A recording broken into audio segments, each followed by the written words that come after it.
Ready, set, go. Attorney Roque, ang pambansang spokes ng bayan. Meron po kasing tanong, sir, just a reaction from the Filipino people because they released a statement that then Secretary of Justice, Attorney Laila De Lima and Attorney Chel Jokno will be part of the prosecution team. With regards the impeachment complaint na forward na po sa Senado, ano po yung reaction nyo about that, sir? Hindi na ako nagtataka kasi unang-una yung resulta ng eleksyon kung saan ang mga puwerso ng kadiliman ay nanalo bilang senador, number 2 at number 4, ay nagpapatunay na nagsabuatan na ang kadiliman at saka kasamaan. So yung pagiging abogado ng De Lima at ng Chel Jokno, iyan ay further proof na yung kadiliman at kasamaan ay sanipuwersa. Pero, nagsanipuwersa pa man din sila, tingin ko pa rin, solid pa rin ang taong bayan sa puwersa ng kabutihan. At mananaig pa rin ang mga 2/3. No? At ang resulta nga ng eleksyon ay malinaw. Binabasura na ang Bangag Jr. So sa akin, kahit anong gawin nilang sa buwatan, mananaig pa rin ang kabaitan at kabutihan.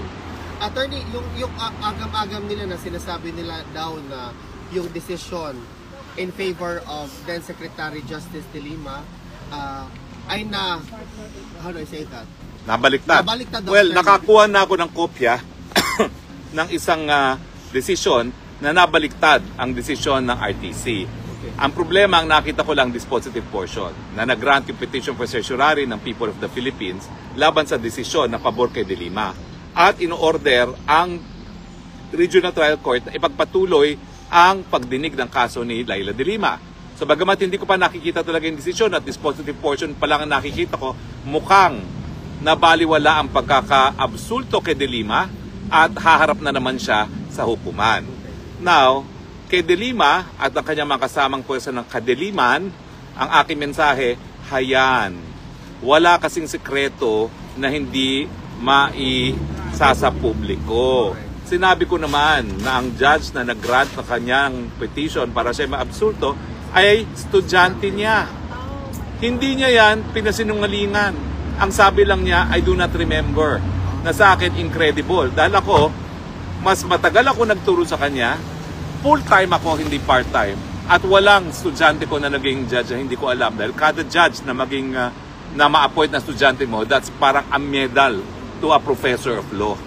Hindi ako naniniwala na hindi niya naalala yan. Alam niya yan, at yung isang bagay na yan ay dapat ipinagbigay alam sa prosecution at sa madlang bayan. I was about to ask, sir, isn't that a conflict of interest? Hindi conflict of interest. Anong term yan, sir? Alam mo, I think na-deprive ng due process ang people of the Philippines nang hindi na-reveal ang relasyon. That's a ground for disqualification for a judge, yung special relation. No? Dahil matindi ang relasyon ng law professor at kanyang estudyante.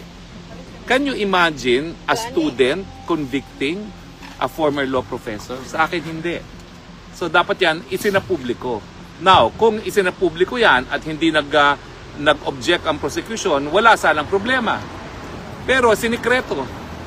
Sir, on another note, sabi nila, with regards to the, hindi pa yata yung final, no, yung result ng election, were you even surprised that some senators who happen not to be showing sa tinatawag surveys, bigla na lang napunta doon sa highest, parang highest, considerably high ranking ng top 12 sa Senado? Well, ang mga ehemplo dyan ay si Senator Bato na palaging nasa 6 to 12 at saka si Marcoleta na hindi nag-figure sa top 12. Correct. Well, yan naman talagang resulta ng pagtiwala ng tao kay Tatay Digong. Now, hindi ibig sabihin na dahil hindi mas maraming nanalo sa Duterte 10 ay mahina endorsement ni Presidente, ha? Ang mga boto ng mga Duterte ay napakataas kung ikukumpara mo kung hindi sila na-endorso ni Presidente Duterte. Kaya lang talagang ang politika sa Pilipinas, nandiyan na yung kasikatan at saka nandiyan na yung pera. Pero dahil pumasok naman at naging mas mataas pa si Bato de la Rosa at saka si Marcoleta dun sa inasahan natin, patunay po yan na talagang isinuka ng taong bayan ang mga puwersa ng kadiliman at ng kasamaan, miski sila ay nagsanib puwersa pa.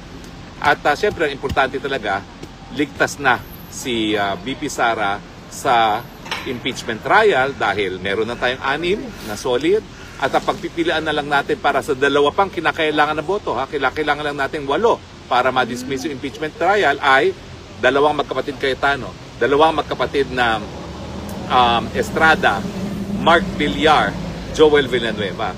So sa 6 na ito, 2 lang kailangan natin para mabasura na yung impeachment complaint. And I think it's in the bag. The VP will not only stay as Vice President, but if I had my way, at kung ang taong bayan talaga ay maghuhusga, baka sooner than 2028, magiging presidente si VP Sara.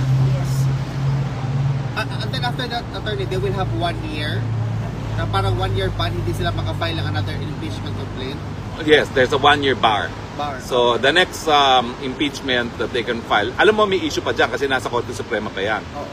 In fact, hindi pa nare-resolve yung issue na palibasa yung 3 naunang impeachment complaints ay hindi pinansin ng Kongreso at ang pinansin ay yung pang-4 kung itong pang-4 ay barred ba kasi siya ay in effect the 4th complaint within 1 year. So hanggang ngayon wala pang resulta yan. Okay, oo, sub judice pa yan. Okay? So anyway, yan po yung aking mga reaksyon doon sa pinagyayabang nila na ang kadiliman at ang kasamaan ay sasama sa prosecution. Mabuti po yan para mabasura sila, malampaso at makita ng taong bayan kung ganong kawalang merito yung kaso laban kay VP Sara.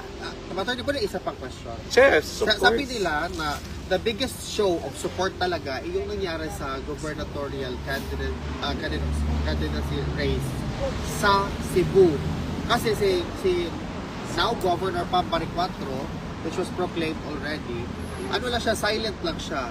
She doesn't have money, she doesn't have this, but she won the gubernatorial race. Nagpapasalamat po ako sa mga minamahal kong kababayan sa Cebu. Nagpapatuloy lang po yan ang mga Cebuano may prinsipyo, may paninindigan. Hindi nagpapadala sa kasikatan, hindi nagpapadala sa pera dahil limpak-limpak ang pera na ginastos ni Gwen Garcia dahil helicopter dito, helicopter doon dahil binibigay ng isang gambling lord ang kanyang transportation. No? And yet despite that, panalo pa rin si Pam na walang pera, walang track record, walang kasikatan. Nagpapatunay po yan na talagang kapag ang taong bayan ay nanindigan laban sa kasamaan, laban sa kayabangan, laban sa pagkalaki ng ulo, hindi magtatagal sa pwesto ang mga taong nagtaksil sa katapatan o sa trust ng taong bayan. So congratulations, Pam! Governor Pam! Attorney, ano yung masasabi mo sa mga detractors mo na pilit nilang sinasabi na yan, dapat lang ganyanin yan si attorney kasi ganito, ganyan, protector ka daw ng Pogo, ganito, at saka ngayon, na-bar daw nila yung application mo for asylum dito sa Netherlands, at mismong, sabi nga daw attorney, ang DOJ daw, they will try to intervene with respect to your... Dear DOJ, please do that para lalong lumakas sa aking petisyon. At sa mga nagpapakalat na fake news pa more! Dahil mapakoy na deny na asylum, instant deportation na po yan dahil yan ang gusto mangyari ng Marcos. So, mag-ingat po sa mga fake news, lalo na dun sa mga nagpapapansin ng mga taga-Netherlands na hindi walang pumapansin dahil ang lahat ng tao, si Alvin and Tourism lang ang pinapansin. Inggit ka lang kay Alvin and Tourism, kaya ikaw nagpapapansin. Dahil ikaw, walang pumapansin sa'yo, etsyepwera ka dito sa Netherlands. Yun lang ba, wala ka namang last statement or concluding statement? Ang mga kadiliman at kasamaan, hindi kayo mananaig. Thank you, Nandito attorney. na po ang liwanag. Thank you. Bye-bye!